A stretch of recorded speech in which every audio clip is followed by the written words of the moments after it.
Welcome everyone to the Deep Dive. Today, we're jumping into a topic tailor-made for you, the American Revolutionary War. Our goal here is pretty simple. Give you a kind of shortcut to really getting this incredible period. We'll cover the causes, the big moments, the lasting impact. Expect some surprises. Absolutely. And it's such a foundational story, isn't it? I mean, we're talking about the conflict between the 13 American colonies and Great Britain. It led directly to the U.S. being formed, but its ripples went way beyond that, really reshaping global history. Well, it's hard to overstate. Okay, so let's unpack that buildup. Significance like that doesn't come from nowhere. It sounds like things were simmering for a while. What really started turning up the heat? Well, you really have to look at what happened after the French and Indian War. That wrapped up in 1763. Britain won, but they were left with a huge amount of debt, massive. So their main idea was, okay, let's get the colonies to help pay for it through, new taxes and trade rules. Ah, the taxes. Yeah. That always comes up first. Right. And they weren't subtle. You had the Stamp Act in 1765. That was a big one because it was a direct tax. It hit everyday printed stuff, newspapers, legal docs, even playing cards. So everyone felt it, unlike older indirect taxes. Then came the Townshend Acts in 67 taxes on imports like glass, lead, paper, tea. And crucially, Britain explicitly said, yes, we have the right to tax you. Yeah. And then the Tea Act in 1773. Which is interesting because it actually lowered the tea price. Lowered it. That seems counterintuitive. Why did that cause such an uproar, leading to the Tea Party? Because it wasn't just about the price. It gave the British East India Company a monopoly on tea sales. So it undercut colonial merchants, and more importantly, it was seen as another way for Britain to assert its right to tax the colonies, without their consent. Which brings us to that famous slogan, no taxation without representation. Why did that specific idea become such a powerful rallying cry? It really struck a nerve, didn't it? For the colonists, it tapped into this core belief about their rights as Englishmen. The idea was, how can Parliament, where we have 0 elected representatives, tax us?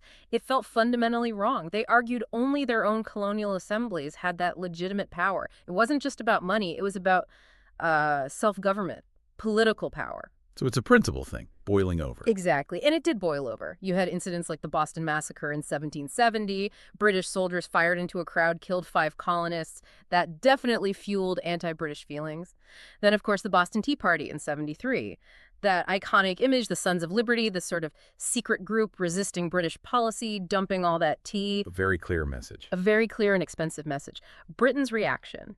The Intolerable Acts in 1774. These were punitive laws aimed squarely at Massachusetts, especially Boston.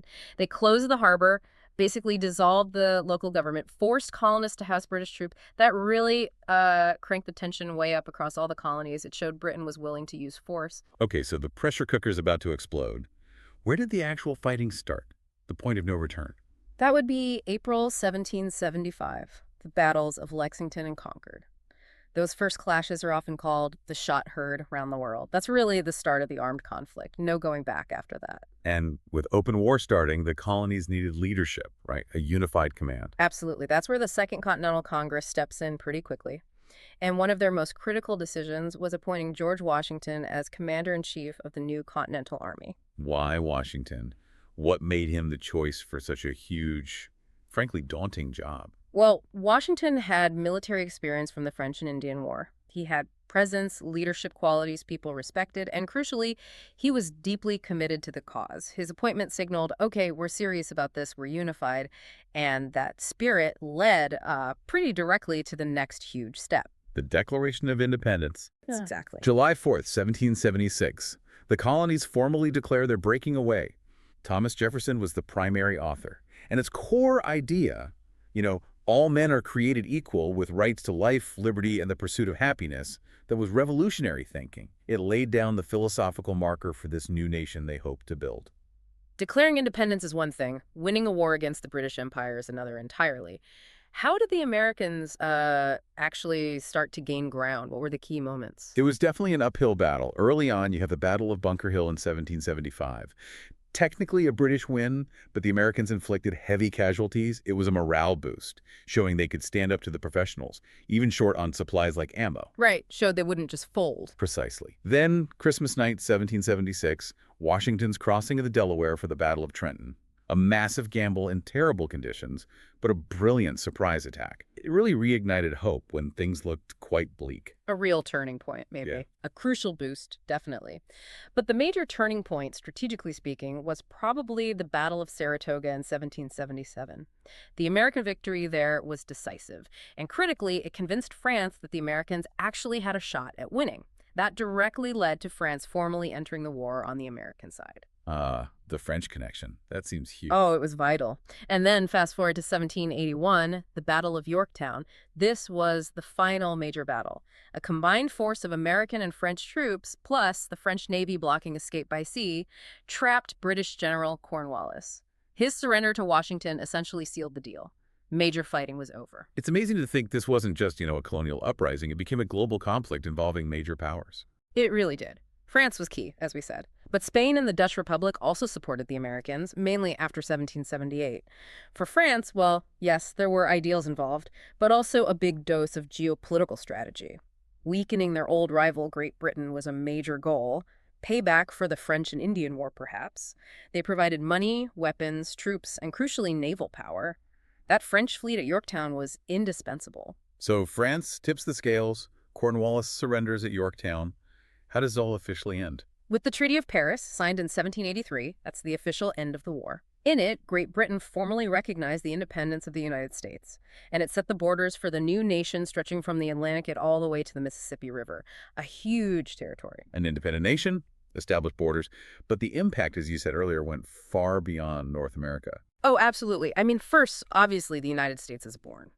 But the success of the American Revolution, based on those ideals of liberty and self-government, was incredibly inspiring elsewhere. You see its influence clearly in the French Revolution starting in 1789.